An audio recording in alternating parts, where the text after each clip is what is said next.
तव कथामृतं तप्तजीवनं कविभिरीडितं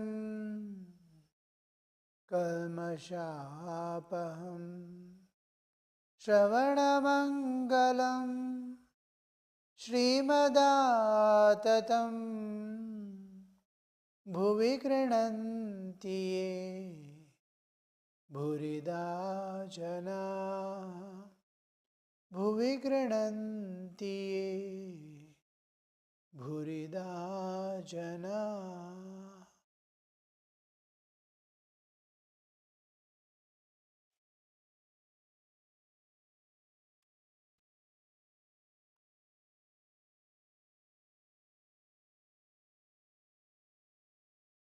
Again, Sri Ramakrishna, after explaining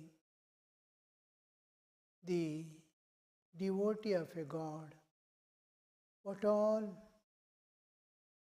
greatness that a devotee of God bears, what a pure heart, pure body, pure mind, the whole thing tuned to the welfare of all beings and totally dependent on the divine, on the nature,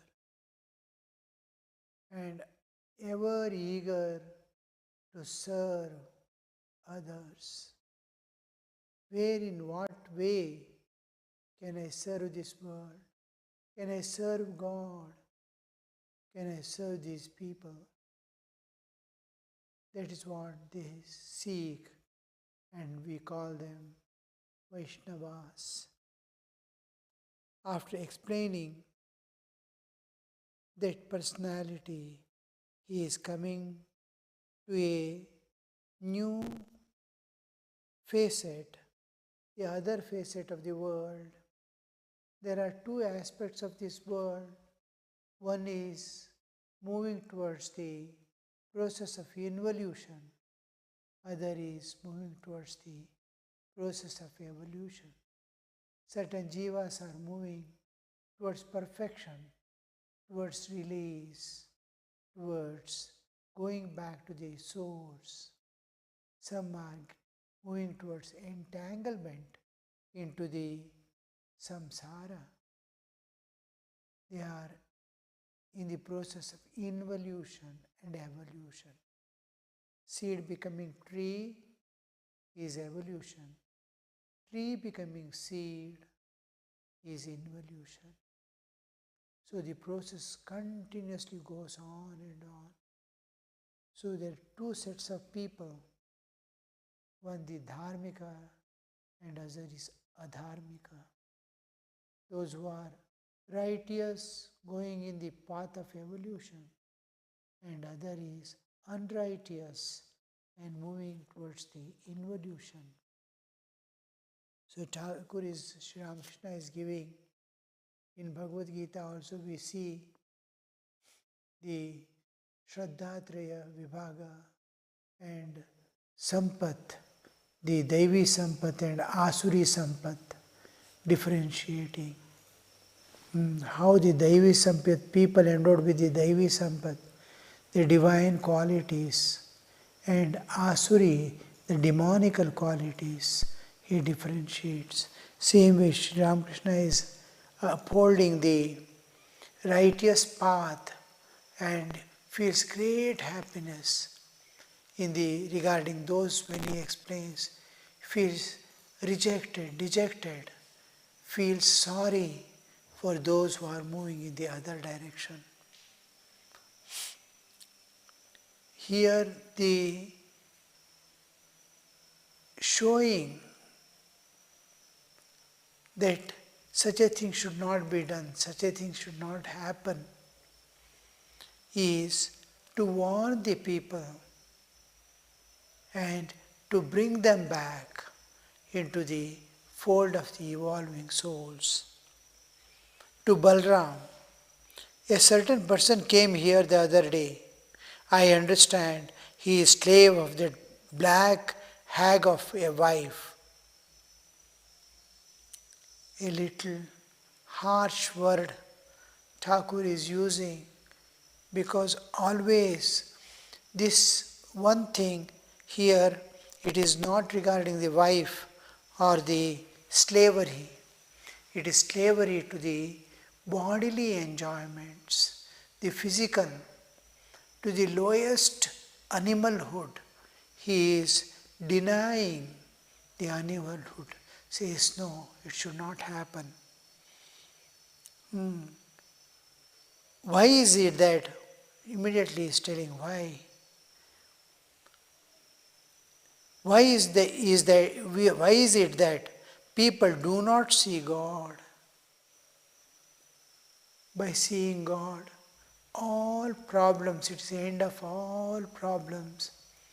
Not only bondage and suffering, but transcending the nature and entering into the eternal reality of ocean of eternal bliss, eternal peace, and eternal freedom.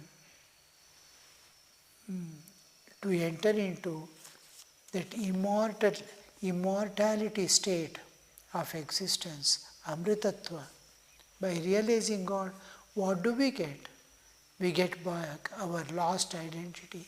The moment we come into the waking state, we are identified with the body as myself. In dream state, we identify with the dream body, experience the joys and sorrows of dream world.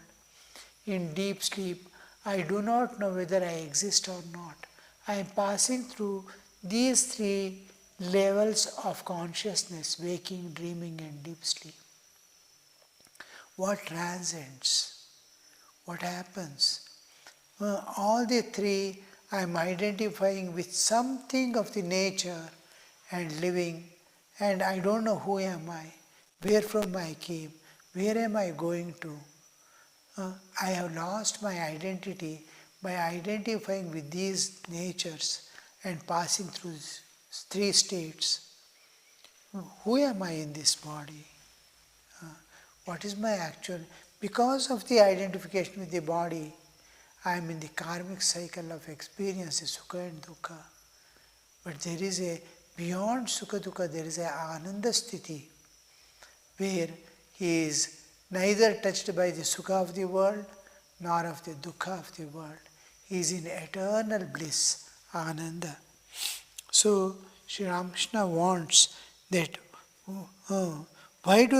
why is it that people do not see God? That is, why do not they, by realizing God, enter into the eternal freedom from nature and eternal bliss? It is because of the barrier of woman and gold. Earlier also we have seen the term woman and gold is a not exact translation of the word Kamini Kanchana. Kamini is not woman. Whatever creates kama, desire for enjoyment, whatever creates desire for enjoyment is called Kamini. The kama itself is called Kamini. And Kanchana, it doesn't mean gold only. It is anything that I want to possess for enjoyment. That is that is the Kanchana. The terms are very, usually it is, exact translation is lust and lucre. But here they have from the beginning it has come into the words of woman and gold. Here woman doesn't mean a physical woman. It is the actual term used is Kamini. Kamini, it refers to anything that creates a craving for enjoyment. Whatever makes you crave for your own vasanas within, your own tendencies, past tendencies. Because of the barrier, within you is the barrier. I have the tendency to enjoy. I have become the slave of my own flesh. Whatever demands of the flesh, I want to enjoy. So that tendency in me is Kamini. The tendency to possess, hold on to as something as mine. Nothing belongs to me. Even body I have to live and go. Nothing of this. The moment I sleep, every day nature is taking me away from this waking state just to show that you are not this body, nothing belongs to you here. The moment I sleep, I am totally disconnected from this world. What all I call as mine, whether it is my child or mother or wife and husband or property or my intelligence or my qualifications, whatever I possess as mine is no more there. The moment I sleep, I am disconnected. So, what to call as mine? And to tell, hold on to something, that my tendency to hold on something as mine, which is not mine in the world, is called gold. How impudent he was to say you the other day, that person told to Balram. How impudent. Sri Ramakrishna is talking about a certain person and he is addressing Balram to tell about him. How impudent he was to say to you the other day, a Paramahamsa came to my father who fed him with chicken curry. There is a footnote regarding this. Orthodox Hindus are forbidden to eat chicken. So chicken eating is sacrilegious act. You are not supposed to do it. A sadhu, a Paramahamsa means who is in such a state of existence that he sees only divine everywhere and cannot enjoy anything. Sri Ramakrishna used to say, a person who knows dance perfectly can never put foot in wrong steps. A person who has perfection in singing, he cannot miss raga or tala in whatever way he sings, like that perfection. So a realized soul can never make a mistake, cannot hold on to anything of this world, whether it is taste or this one. He is talking about a Paramahamsa. A Paramahamsa came to my father who fed him. See, this issue is coming here not because Sri Ramakrishna has heard about it and he is talking about some person. A person certain came, so many people come, so many things they talk and go away. But to Balram himself, he had told this word. Sri Ramakrishna doesn't tolerate what is adharma and anyaya. But these thrashes clean the soul. When that person comes to hear that Sri Ramakrishna was telling like this, that soul which is soiled gets cleansed. It doesn't revolt, it suddenly awakens. Now that certain person Sri Ramakrishna is talking about, he is known to Balram. He has talked to Balram and he has told Balram that a Paramahamsa had come to my home and my father fed him with a chicken. And this, it will somehow or the other go back to that person. Sri Ramakrishna was telling this. The moment that he hears, because that person is not going to come again to Sri Ramakrishna, but there will be an awakening in him. We who are not knowers of God, who are not, whose ignorance has not vanished. If we comment anything, it becomes karma on our side, and it becomes a revolting tendency or enmity with him. He immediately treats me as an enemy, his enemy, trying to. But when he hears Sri Ramakrishna is knower of Brahman, he is God himself in human form. When he hears, the moment he hears, his soul awakens, because it is like mantra. It is like mantra, it awakens the soul. How it acts, you see. It awakens the soul, and then it doesn't become karma. No, that's the most important part.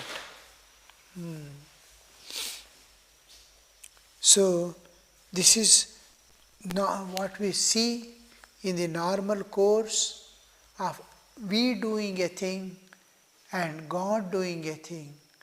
There is a lot of difference.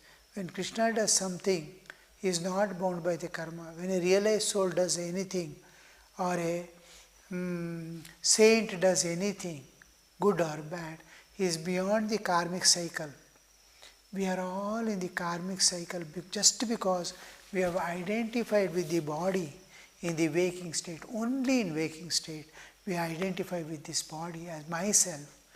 Till I wake up, I am independent of body, I am separate from body, I am in an entirely different dimension unrelated to body. And when I am just waking up, I totally identify with the body and call myself as body. Because of this identification, I am in the karmic cycle. When I know myself, independent of bodily existence, when I know myself, when I got the self-knowledge, I am the Atman, I am the imperishable being, I am absolute existence. When it comes to, when it transcends the physical, the subtle and causal layers of our existence and reach the real self and know himself, then he is no more bound by the karma. The three cycles of existence, one is karmic cycle, karma chakra, niyama chakra, the law of nature, rhythm, Om Rim Rhythm, the cosmic laws, especially we are in the relative existence, the universe, bound by the time, space and causation. So we are in the law of causation. So because of that, whatever we do, we become. And this karmic cycle, other is the niyama chakra laws. The laws do not apply. Now with this book, I cannot convert this book into an animal. I cannot make an elephant out of this or a rat out of this, because whatever the body of the rat, its life and all, this is lifeless, that is life. This is what book contains, is not the content of the rat. Rat's body has different contents and this is different. I can make a pot out of clay, but I may not be able to do a pot out of a stone. It is no more a clay pot. Whatever is the cause will be there in the effect. Clay and pot are entirely same object. If you analyze and see, same clay, except clay, nothing is there in the pot. But we call one as the clay, one is the pot. One is the cause and another is the effect. Cause and effect. From clay, the pot has come. How do you say whether clay has come from pot or pot has come from clay? All the qualities and all the contents of the clay will be there in the pot, plus one extra quality of its own when it descends, effect as effect. So clay cannot contain water, pot contains water. Clay dissolves, pot doesn't dissolve in water. So the qualities, an extra quality will be there, which is not there in the cause, from cause to effect. That is how we differentiate. So here that niyama is there, that cause and effect are one and the same. If this book is cause and the rat is to be effect, all the contents of the rat must be here in this book, which is not there. So this cannot convert into, but this law doesn't apply to a person who has transcended the nature and gone pure. He can do anything from anything and dissolve and disappear, do anything. The law of nature doesn't apply. Karmic law, the law, niyama chakra, karma chakra, niyama chakra and kala chakra. We are within the time and space. There is a state of existence which is beyond the kala chakra. Present, past and future. I may leave this body and go to another body. I may die, but my life is continuing without body to acquire another body. It goes on and on till we attain the absolute perfection.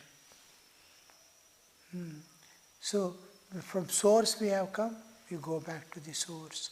A tree has emerged from the clay, mud, soil, it goes back to the soil one day. So that cycle completes. Where from we have come? We are traveling, changing our bodies, changing. The body passes through the 6 transformation. Takes birth, grows, comes into existence, grows, transforms, then declines, and then finally perishes body. The soul continues its journey till a single force is there, it has to take another body. All the forces quench, it has attained perfection.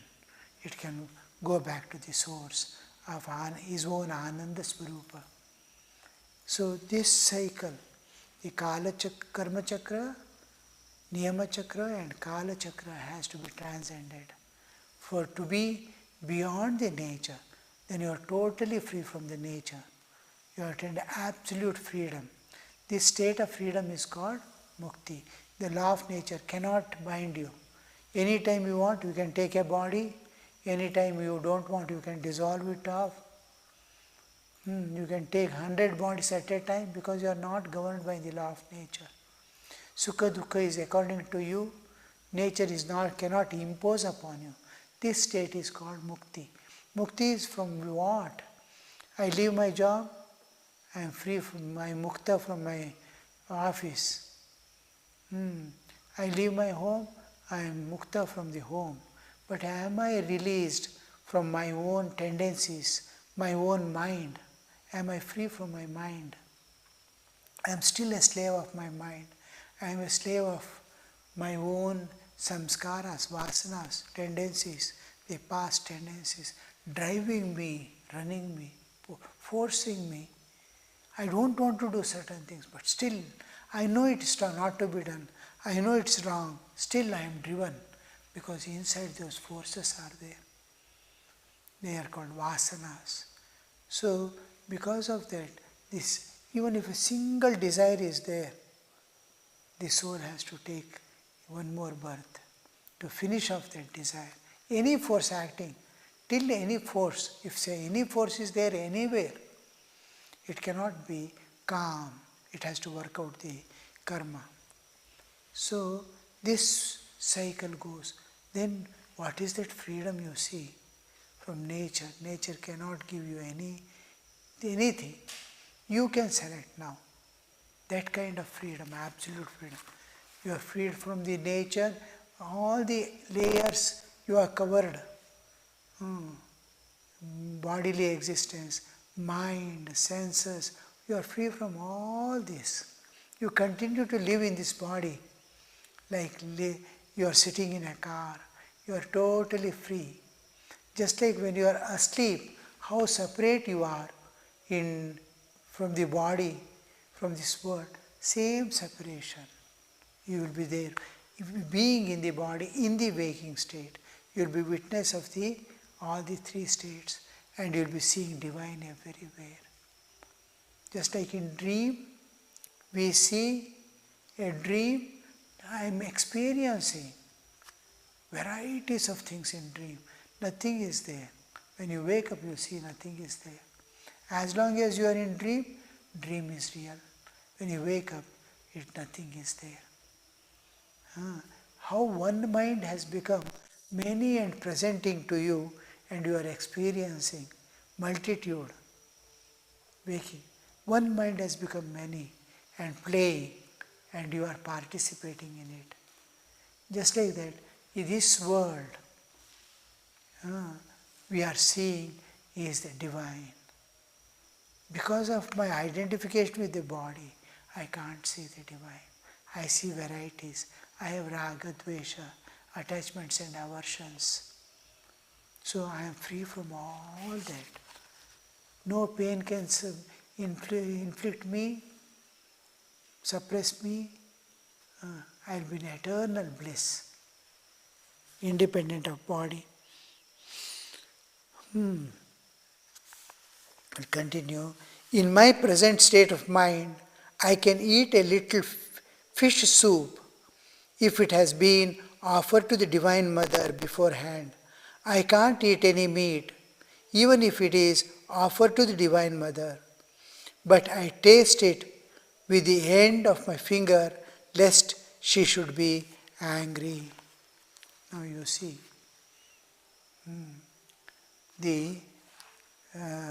in Bengal, fish is considered always as a vegetarian food. Especially 5 varieties of fishes are considered as, just like here many people consider onion and garlic and mushrooms as non-vegetarian. They don't eat. Like that, they consider fish as vegetarian. They cannot eat, they are not supposed to eat chicken, meat and all, nothing can be.